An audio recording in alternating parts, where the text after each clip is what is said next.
Hey guys, Tracy Haerer here for our week 1 video discussion. We're going to talk about risk management with dealing with conflicts.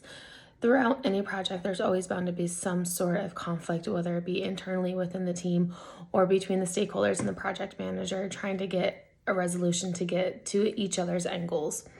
There's a ton of different techniques that can be used to help resolve and move past the conflict. Going to help succeed in the overall project in the end, and staying on time and on budget is something to really keep in mind with conflicts. Project managers should recognize that conflict is inevitable, even desirable part of the project. You can learn from it. The key is to encourage functional conflict and manage dysfunctional conflict. So the different techniques and resolutions, there's different ways for each one. Conflict dysfunction or functional can be based on the different priorities that each person has. So setting clear guidelines and expectations for the teammates is definitely something that'll help keep everyone on track and understanding and hopefully prevent any conflict. Same goes from stakeholders to the project manager.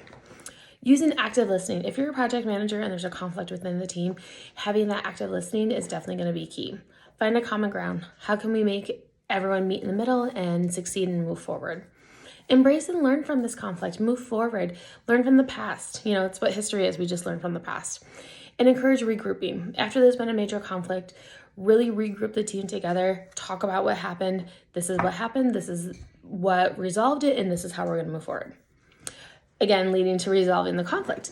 The ability to recognize that conflict, understanding the nature of the conflict, and be able to bring a swift and just resolution to the conflict is going to serve you well as a leader.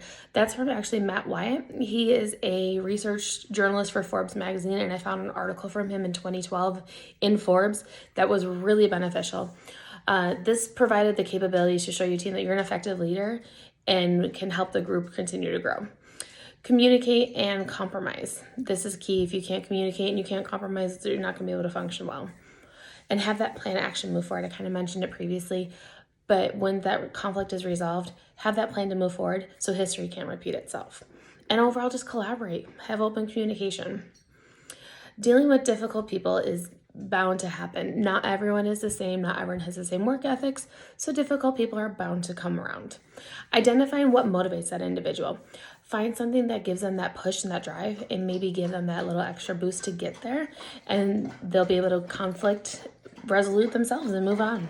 Clarifying the roles and responsibilities, like I mentioned before. If someone's unsure, then there could be conflict thinking that they have to do the same thing and getting kind of at each other, staying in your own lane, making sure you're not doing what I'm doing. This is my job, not yours. And then resort back to that mission. Why are we here? What are we doing here? Our mission is this project and our end goal. And then lastly, with these, anyone who's difficult, just have that friendly, approachable tone. If you're coming in sharp, stern, they're going to get defensive. But if you're talking to them like a friend or a colleague or someone that you really care about, they're going to be a little more approachable and a little more able to communicate back to you.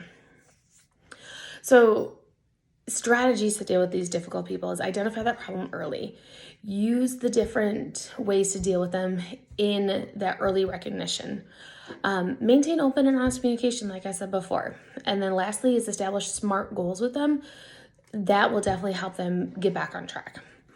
If a person's unable to compromise, this also comes from Matt Wyatt, their unresolved conflict is going to result in loss of productivity, stifling creativity, and creating boundaries. Perhaps the most important for leaders is good conflict resolution and be able to keep that employee retention that they want to work with you more. Building a rapport with each person and that whole person concept, and identifying, again, what's in it for me. Know what that person wants and be able to help them move forward. So I hope to hear some great feedback from everyone. Thank you for listening, and we'll see you soon.